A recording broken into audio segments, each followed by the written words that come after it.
पहले फेज की 8 सीट पर चुनाव प्रचार खत्म हो चुका है। कल वोटिंग होगी।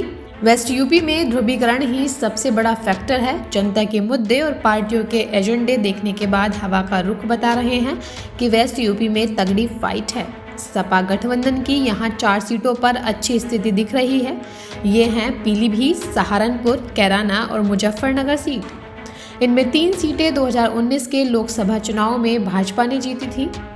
4 सीट पर भाजपा भी अच्छी स्थिति में लग रही है। इनमें रामपुर, मुरादाबाद, बिजनौर और नगीना सीट शामिल हैं। इन 4 सीटों पर भाजपा 2019 के लोकसभा चुनाव में हारी थी।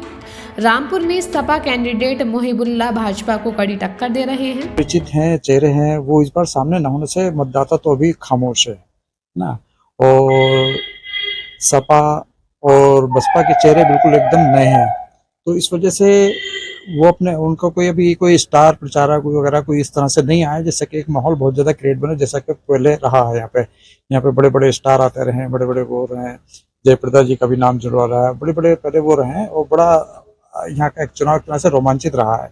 इस बार बिल्कुल बोर वाला चुनाव है एक तरह से, क्योंकि एक तरफ नए चेहरे हैं और एक तरफ भाजपा का चेहरा है, पुराना चेहरा जो उपचुनाव में विजेता घनश्याम लोधी। सहारनपुर में प्रियंका गांधी के रोड शो के बाद कांग्रेस प्रत्याशी इमरान मसूद के लिए माहौल बदला है। आज की तो है उसमें क्षत्रिय समाज में भी।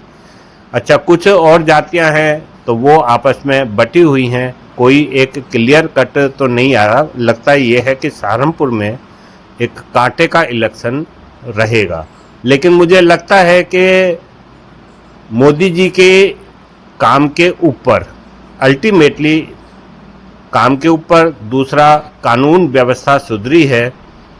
भ्रष्टाचार तो आज भी अपनी चरम सीमा पर है। मोदी जी अभी तक उस पर कंट्रोल नहीं कर पाए। वहीं निर्दलीय लड़ रहे चंद्रशेखर दलितों के मुद्दों पर बसपा को फाइट दे रहे हैं। कैराना में 28 साल की इकरा हसन सिटिंग सांसद प्रदीप चौधरी के सामने मजबूती से लड़ रही हैं। वरुण का टिकट कट जाने के बाद पीलीभीत सीट पर भाजपा के लिए चैलेंज बढ़ गया है। एक्सपर्ट्स और आम लोगों का मानना है कि सपा ने 5 सीट पर अनुभवी कैंडिडेट उतारे हैं। 2019 में सपा ने 2 सीटें रामपुर और मुरादाबाद जीती थी। पीलीभीत, कैराना, मुजफ्फरनगर भाजपा ने जीती थी, लेकिन अब सपा से कड़ी टक्कर मिल रही है। 2019 में चुनाव में रामपुर में 64.4% और मुरादाबाद में 68.3% वोट सपा को मिले थे। समझ में आ रहे मुरादाबाद में मुस्लिम बाहुल्य जो यहाँ का वोटर है, इसमें से एक बहुत बड़ा वर्ग डॉक्टर एसटी हसन के टिकट कट जाने से नाराज है। तो ये कहना कि वो कहाँ पर जाएगा, क्या वो बीजेपी पे चला जाएगा, ऐसा नहीं है। क्योंकि जब वो सपा से नाराज हो सकता है लेकिन वो बीजेपी से खुश नहीं है, तो या तो वो वोट देने जाएगा नहीं, या तो वो फिर देखेगा कोई और विकल्प। और विकल्प के तौर पे इरफान सैफी यहाँ पर बसपा के कैंडिडेट के तौर पे दिख रहे हैं। तो देखिए, मामला त्रिकोणीय हो जाता है यहाँ पर। पोलराइजेशन से सपा का वोटिंग शेयरिंग 10% तक कम हो सकता है। 2019 में चुनाव में जीती हुई 3 सीट पर भाजपा का वोट शेयर 70% से ज्यादा रहा था।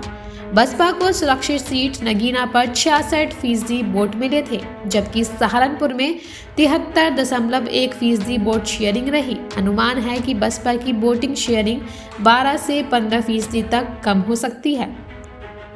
2019 के चुनाव में लोगों ने जिस भी पार्टी को जिताया वो एक तरफा था, यानी औसतन 70% वोट दिए। ऐसा एक बार फिर होने की उम्मीद है। हालांकि नगीना सीट पर चंद्रशेखर गेम चेंजर हैं। बिजनौर में दलितों का साथ अगर फिर से बसपा को मिला तो भाजपा को कड़ी टक्कर मिल सकती है। भाजपा प्लस राष्ट्रीय लोक दल का गठबंधन सबसे आगे रहेगा। इस दफा गुजरों का वोट सारा का सारा भाजपा का है।